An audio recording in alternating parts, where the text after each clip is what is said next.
ګرانو کتونکو دا مهال زما سره د کې پی کې بار کونسل انتخاباتو ته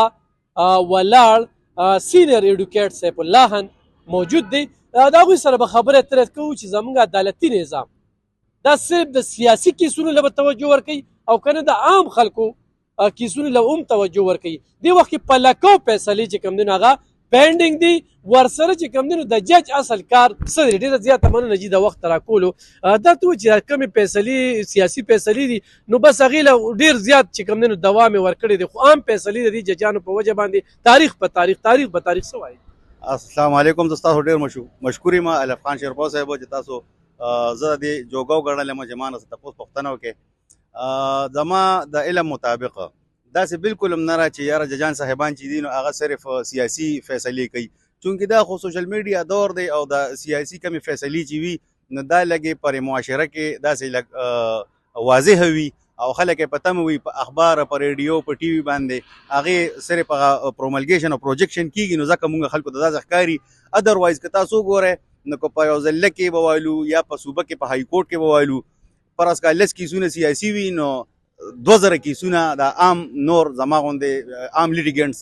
عوام چې دي د هغوی وي. نو هغه چونکې اهم ني اخبار کې یا سوشل میډیا کې د هغې باره کې څه خبره اتره راځي نه نو په دې وجه باندې هغه خلکو ته ښکاري نه. نور ججان صاحبان چې دي نو مطلب دا شی چې څنګه سیاسي فیصلو ته ګوري دقسې د خپلو نور عام فیصلې چې دي د پینل کوډ د سی آر پی سی یا د سیول پروسیجر لاندې یا د آئین لاندې د کنسټیټیوشن اف پاکستان 1973 لاندې چې کومې کتلی چې د مړو فیصلې ووري هغه مړ شوي دي دنیا نه تللي وي دا ججانې فیصلې ووري نو وذ د پیسج اف ټایم ورو دا سیستم ټیکېږي او ټیکېدو طرف ته روان دی. دا اوس چې کم پریویس دا های کورټ سپریم کورټ چې دی دا یحیی افریدي صاحب دا چې کم بایپرکیشن وشو نو د دغې مطابق که تاسو سوچو کې نو هغه فیصلې داسې روانې دي چې اوس به ایکسپیډایټ کیږي بلکې ایکسپیډایټ شوي دي 8 میاشتې کال داسې ډېرې زیاتې ایکسپیډایټ شوي دي. الله خان دا ورته ووایي چې د جج اصل کار څه دی. د جج صاحب اصل کار اوس جج باندې ډیپینډ کوي خو بهرحال هر یو جج چې دی نو چې په عدالت کې ناست دی نو هغه عام عوامو له لیټیګنټس له مقدمه بازو له انصاف ورکوي ریلیف ورکوي. خو دلته کې د بارډرو سره کار ساتل هسپتالونو سره کار ساتل د تاسو سوشل میډیا ذکر وکړو چې کوم ځای کې سوشل میډیا یو کیس وي نو جج هغې له ډېره زیاته توجه ورکوي.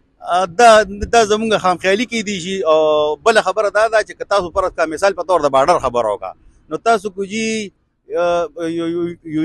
یونایټډ نیشنز هیومن رایټس چارټرز وګورئ تاسو چې مطلب دا شی ورلد ټریډ لا وګورئ دغسې کم ما په دې کې لندن نه یونیورسټي اف لندن نه ډیګري اخیستې ده هغلته بیا تاسو ته پته ولګي چې یاره دا ججان صاحبان په دې بارډرو کې یا په دې جنګونو کې یا په دې انویسټمنټس کې د خلکو د مختلفو خلکو په ملکونو کې چې مطلب دا په دې ملک کې د چاینا انویسټمنټ دی یا د بل ملک انویسټمنټ دی د بل ملک انویسټمنټ دی پیسې راغلي دي کارخانې جوړېږي روډونه جوړېږي فرض کا نو دې کې د دې ججانو صاحبانو ولې لاس دی نو دا د یو خاص لاوي د انویسټمنټ لاله او دا یونایټډ نیشنز هیومن رایټس وغیرہ چې دي هغې چارټر چې کم یو دی او ورلد ټریډ چې کم دی دا هغې لاس د لاندې پکې دوی لاس کار لري او ګوتې پکې وهي هسې نه وهي. ډېره زیاته مننه کوم ګرانو کتونکو دغه سیف الله خان ایډوکیټ چې یو څو خبرې اترې مو سره وکړې انشاءالله نورې خبرې به د نور چا سره